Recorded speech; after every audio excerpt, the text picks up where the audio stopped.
a young man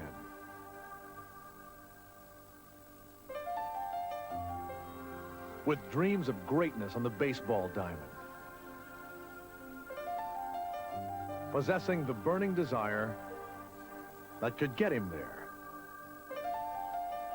These are visions of what might have been.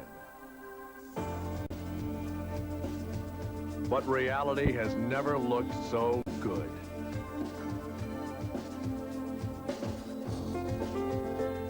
Yesterday's Little League hero has become today's most captivating athlete.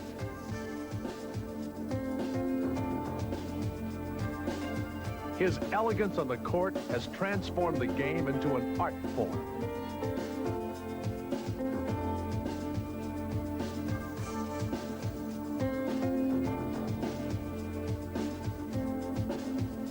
A relentless competitor who fears no one. He overwhelms the opposition, patrolling the airways with a reckless abandon. He is an unyielding defender with uncanny instincts.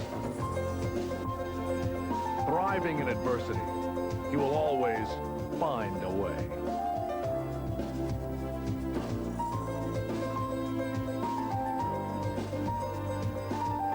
And while strength is usually found in numbers, his comes from within. I'll tell you a story that I think summed the whole thing up. We was playing Chicago in Salt Lake. They switched and put John Stockton on it, and he turned around and dunked on Stockton. So some guy got up and almost followed him down the sideline and said, "Hey, Jordan, pick on somebody your own size." Next time down the floor, he dunked on Mel Turpin. And went over and looked at the guy and said, "Was he big enough?" His astounding ability seems boundless. The guy literally is embarrassing the league. He's that good. He's a phenomenal player. There isn't anything he can't do. Michael in from the left side, jammed it right over Rollins. Michael Jordan. And in his quest for perfection, he takes the game to new heights. The perfect player to me is probably 6'5", 6'6", 200 pounds, jump like Michael Jordan, wear number 23 like Michael Jordan, and shoot like and play like Michael Jordan. Jordan into the front court, in on Neil Ranger, off to the right. Jordan on the drive, falls down underneath. Ball loose. McDaniel had it stolen by Jordan. Michael's got a breakaway. This game is over. The lead pass to Michael Jordan. This spells trouble. Jordan, who has it on the break, driving all the way in. Oh, God! An unbelievable move! He put it in and it goes! But greatness sometimes springs from humble beginnings. As a 5'11" sophomore, young Michael was noticeably absent from the varsity team. Franchise. The Chicago Bulls picked Michael Jordan of the University of North Carolina. In preparation for the Los Angeles Olympics, Jordan led Team USA to a 9-0 record in a series of exhibitions against NBA talent.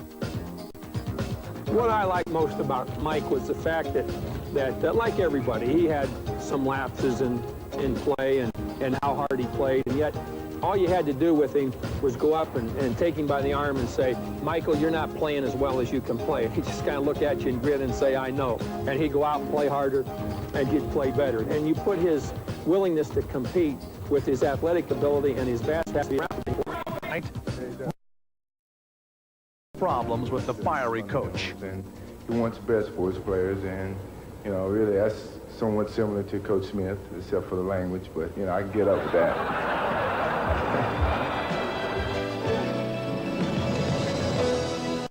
When the moment arrived, Michael was all business. The 23rd Olympiad would provide the forum.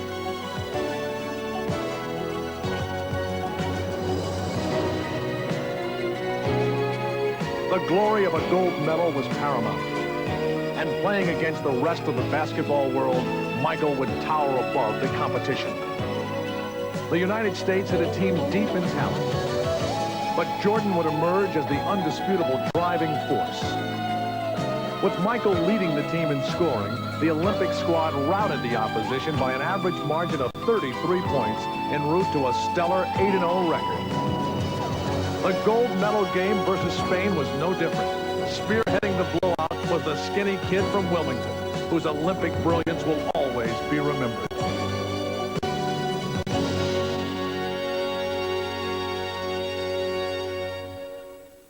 That was a special moment for me because I guess I can go back to his childhood days, and he always said to me, one day I'll be Olympian, and I said, yeah, sure.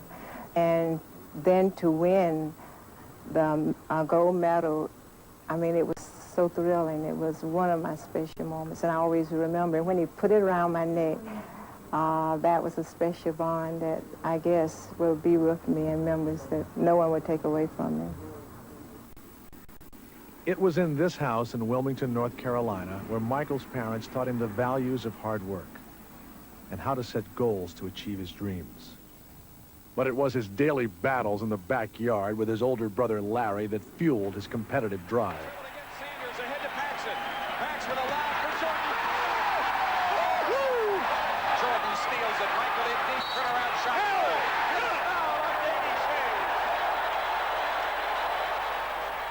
We used to play an awful lot. You know, we would play every day. And I always normally beat him. The thing that always drove Michael crazy was that Larry would beat up on him so much. And I think that he really got competitive playing his own brother. So he really helped me to create some determination in myself. To beat him. If I could beat him, I thought I could beat anybody. And finally, when I started to grow and my skills started to catch up with my height, I started to beat him eventually.